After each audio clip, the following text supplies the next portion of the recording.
बंधु आचार्य प्रवर भगवत उमा स्वामी महाराज ग्रंथराज तत्व शुद्धि में तत्वों की प्रोपणा करते हुए समझा रहे हैं। शिष्य ने प्रश्न किया, बनते आपने स्व पुण्य स्व पापस्य ये 6वें अध्याय में सूत्र का सूत्रपात किया। तो अशुभ का व्याख्यान आपने किया, परंतु स्व पुण्य से वो पुण्य आश्रम क्या है वो अभी तक नहीं बताया। 7वें अध्याय में यहां पर पुण्य आश्रम की व्याख्या कर रहे हैं। इसका तात्पर्य सर्वथा पुण्य जो है आश्रय होने पर भी है ही नहीं है। श्रावक धर्म जो है वो एक देश संयम है, और एक देश संयम है वह भी निर्जा का कारण है, वह भी संबर का कारण है। लेकिन प्रवृत्ति मूलक होने से यह आश्रय तत्व की प्रधानता से व्याख्यान किया गया है। जो भी शुभ क्रिया होगी वो अशुभ का संबर करेगी, जो भी शुभ क्रिया होगी वो अशुभ का संबर करेगी।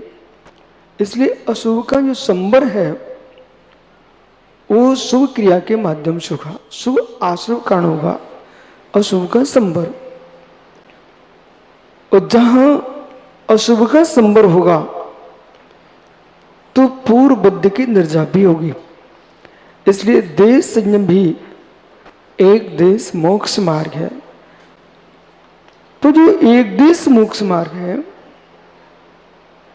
वह है अंतरंग में वृत्ति भाव है तो व्रत है। यदि अंतरंग में वृत्ति भाव नहीं है तो व्रत संज्ञा को प्राप्त नहीं होगा। हिंसा नृत्य ब्रह्म परिगभ्योर वृत्तिर्वृतम,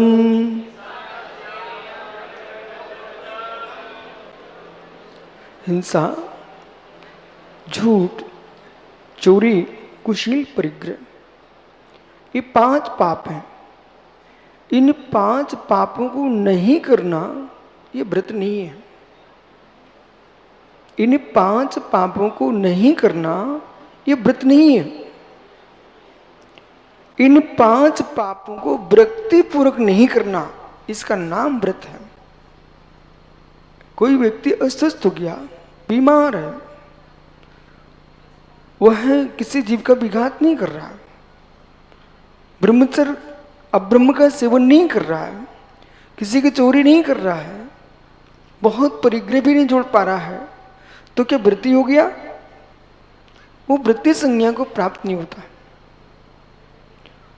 जो बुद्धि पूर्वक इनका त्याग करता है और गुरु के पास अवसंधिकृत व्रतम भवति, अवसंधिकृतम व्रतम भवति का तात्पर्य होता है बुद्धि पूर्वक जो स्वीकार करता है वही वृत्ति संज्ञा को प्राप्त होता है। अब व्रत और वृत्ति में भी अंतर है। सामान्य जो व्रत हैं, जैसे कि कोई व्यक्ति 16 कारण व्रत कर रहा है, दक्ष रक्षण कर रहा है, रत्नत्रय के व्रत कर रहा है, ये पर्वों के व्रत हैं। इन व्रतों को करने से वृत्ति संज्ञा नहीं आती। 12 व्रतों का जो पालन करता है, 5 अनुव्रत, 3 गुणव्रत, 4 शिक्षा व्रत, वह जो प्रतिमाधारी होता है वही व्रति है। सामान्य रूप से आप दक्ष रक्षण व्रत कर रहे हो, यहाँ पर राजम के व्रति भी आए हैं, आप लोग भी व्रत कर रहे हो, ये सब वर्तमान के तप कर रहे हो, ये तपरूप व्रत आपके हैं। लेकिन प्रतिमान रूप जो व्रत होंगे वो जीवन पर्यंत के होते हैं। जो पर्वों के व्रत हैं उनको पालन करने वाला व्रति संज्ञा को प्राप्त नहीं होता। जो जीवों अनव्रतों को पालन करता है वही व्रति कहलाता है। इसलिए जहाँ पर 5 पापों से वृत्ति है वो वृत्ति है। यदि 5 पापों से वृत्ति नहीं है तो जीव वृत्ति संज्ञा को प्राप्त नहीं होता है। इसलिए अंतरंग में वैराग्य भाव आना चाहिए, ये पाप नहीं करना मुझे। वो व्रतें दो प्रकार के होते हैं, देश सर्वतोड़ महती, देश व्रत और महाव्रत। तो देश सर्वतो अणुमयति, जो अणु है वो देश व्रत है और सर्व है महाव्रत है। जिसने हिंसा, झूठ, चोरी, कुशीली, परिग्रह 5 पापों का 9 कोटि से पूर्ण त्याग किया है, उसका नाम महाव्रती होता है, वे मुनिराज होते हैं। और जिसने 5 पापों का एक देश त्याग किया है, अहिंसा का, संकल्प हिंसा का त्याग किया, ग्रस्त है, भोजन बनाएगा, व्यापार करेगा, आरंभ सारंभ उसके होता है, उद्योग करता है, मालूम, आरंभ हिंसा होगी, उद्योगी होगी, कोई धर्म धर्मात्मा पर उपसर्ग आएगा तो उसका विरोध भी करता है, तो विरोधी भी होगी। लेकिन संकल्प पूर्वक किसी जीव की हत्या नहीं करता, हिंसा नहीं करता है, इस श्रावक के संकल्प हिंसा का त्याग होता है। परंतु मुनिराज के चारों ही प्रकार की हिंसा का पूर्ण त्याग होता है। तो अणुव्रत और महाव्रत, एक देश अचोर व्रत का पालन करना, ये आगे सबके सूत्र आ रहे हैं। सुधार संतोष व्रत का पालन करना, परिग्रह का प्रमाण कर लेना, ये अणुवृत्तियों के व्रत हैं। ततस्थ्यार्थम भावना पंच पंच।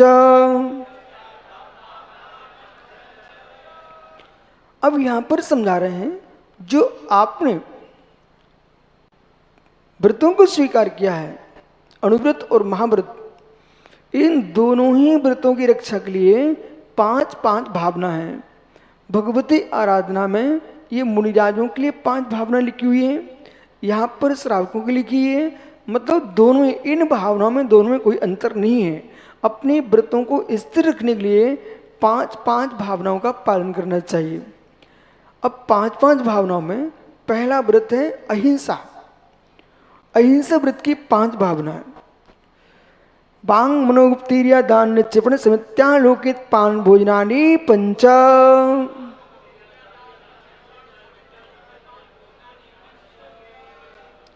अब सुनिए, अहिंसा व्रत का पालन इन भावनाओं के बहाने से पड़ेगा। मतलब ये भावनाएं क्यों? व्रतों की रक्षा के लिए हैं। बांग, वचन गुप्ती, अपने वचनों को नियंत्रण रखना। संसार में सबसे कोई महान घात करने वाली वस्तु है वाणी संयम का अभाव। इसलिए हर स्थिति में अपने जीवन में जिनको उत्तीर्णता हासिल करना है किसी भी क्षेत्र में, उनको वचनों में नियंत्रण रखना चाहिए। सामने वाला पुरुष तो चाहता है मैं ऐसा कुछ इसको छेड़ दूं, ये कुछ भी बोल दे और फिर मैं पकड़ लूं, और मालूम चला आप अपने वचनों में बंध गए। जितनी विराट युद्ध हुए हैं, राजनीतिक स्थितियां हैं, पारिवारिक स्थितियां हैं, घर घर की रामायण है कि व्यक्ति बात पकड़ लेता है, बात पकड़ता है। तो आपके वचनों के माध्यम से, अभी तो यहां ये कह रहे हैं अहिंसा व्रत की 5 भावना, ऐसा शब्द का प्रयोग मत करो किसी का हृदय विद्युत हो जाए। आप तो बोल के निकल गए, बेचारा सोच रहा है हाय ऐसा कैसे हो गया। लोक में कहते हैं बोली गोली से खतरनाक होती है, बोली गोली से अधिक घातक होती है। इसलिए आप वचन का प्रयोग ऐसे करें, संभल के करें, सोच के करें, विचार करके करें। जो मन में है वही बोल दिया नहीं। किशोर भैया, कुछ लोग ये सोचते हैं हम तो दिल के साफ हैं। अरे मित्र, दिल के साफ तो ठीक, अच्छी बात है, लेकिन दिल के साफ के पास दिल में विवेक है कि नहीं? दिल के साफ हो तो हूं कि दिमाग ही साफ हो गया तुम्हारा? इतना तो बुद्धि का प्रयोग करते, ये शब्द यहाँ प्रयोग करेंगे तो क्या हो सकता है?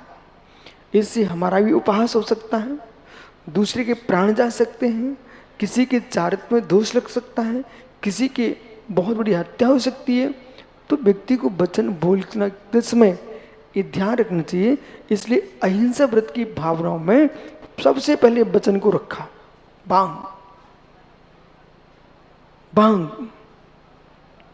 जरा से बोलने से भाई भाई में युद्ध हो गया, जरा से बोलने से पति पत्नी में झगड़ा हो गया। एक आदमी ने कहा एक सेठ से, मुझे सर्विस में रख लो। बोले रख लूंगा। बोले वेतन क्या होगा? बोले कोई वेतन नहीं होगा। बोले वेतन कुछ नहीं लोगे? बोले नहीं कोई वेतन नहीं है, मात्र मैं वर्ष में एक बार झूठ बोलूंगा। ओ भाई लोभ में आ मत जाना।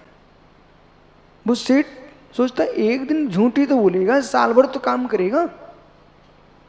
बोले ठीक है, रख लिया। बस खाना देते रहना, कपड़े देते रहना, रहने को स्थान दे देना। एक वर्ष हो चुका, सेठ भूल चुका था। वो जाता सेठानी के पास, आपको मालूम तुम जिसके लिए प्राण देती रहती हो वो तुम्हारा स्वामी किसी दूसरे को चाहता है। बोले ऐसा ही है, हम तो आपका नमक खाते हैं इसलिए मैंने आपको बता दिया। बोल गया। और नारी का स्वभाव कितना पतला तवा, भड़क गई। बोले क्या करूं? बोले कुछ नहीं, आप ऐसा करना, रात्रि में विश्राम कर रहे हूं जब, आप उनकी मूंछ काट देना। माताओं, ऐसी बातों में आकर के शीघ्र निर्णय मत करना किसी का। उसने छुरा मंगा लिया, घिस के रख लिया, इंतजार ही कर रही थी कब रात्रि होती। इधर क्या हुआ, उधर सेठ जी के पास गया। बोले सेठ जी, आपको मालूम तुम जिस लिए पूरी संपत्ति नौछावर कर रहे हो वो तुम्हारी सेठानी पर पुरुष को चाहती है और आपको मारना चाहती है। आपको विश्वास न तो आज देख लेना आप। बोले कैसा? बोले देखो मैं आपका नमक खाता हूं इसलिए आपको बता दिया, आप देख लेना। बोले क्या? बोले ऐसा ही है। बोले कैसे जानू? देखना आज आप, जागते जागते सोना। बोले जागते जागते सोना, ऐसे मत सो जाना। दोनों के अंदर अविश्वास खड़ा कर दिया। उधर तो सेठानी उस स्त्री को खिस करके रखी हुई थी। जैसी रात्रि हुई, सेठ जी पलंग पर पड़े, सेठानी सोच रही सो गए होंगे। वो पहुंचती है, हाथ में दिख रहा था क्या? छुरा। जैसे छुरा हाथ में देखा, सेठ जी उठ के बैठ गए। बोले नौकर न होता आज तू मेरे प्राण ले लेती। बोले नौकर न होता तो मुझे मालूम कैसे चलते तुम कहां कहां जाते हो। और जब एक दूसरे में महायुद्ध प्रारंभ हुआ और जब एक दूसरे बिल्कुल मारने को ही खड़े हो गए, नौकर सामने खड़ा हो गया। सेठ जी 2 मिनट रुको। बोले क्या हुआ? आप सेठानी को मारो मत। बोले क्यों? बोले मेरा नियम था, मैं साल में एक बार झूठ बोलता।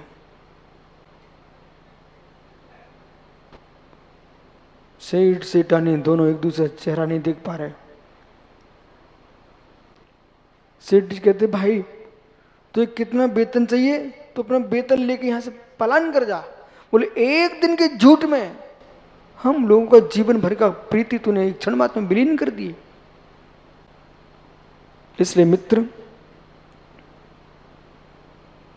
बोलने के पहले सोच लेना। सबसे पहले आचार्य महाराज ने बांग शब्द का प्रयोग किया, वचन का प्रयोग किया है। इसलिए ऐसे वचन मत बोलो जिससे किसी का विश्वास का विघात हो जाए।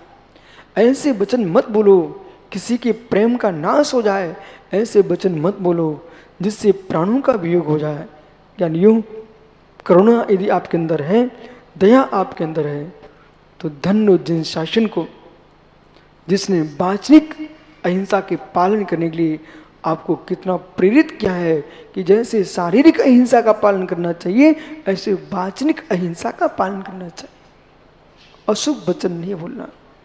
कदाचित बीरन भैया 2 बातें हो भी जाएं, तुरंत मौन ले लो। आखिर में वंश आपका, घर आपका, परस्पर के विषमवाद रोड पर दिखाई दिए ना, तो मित्र लोग तो चाहते हैं आपकी हंसी हो, हम खड़े होकर देखें। समझदार पुरुष होगा, अपने घर के बाहर जरा सी आवाज नहीं पहुंचने देगा।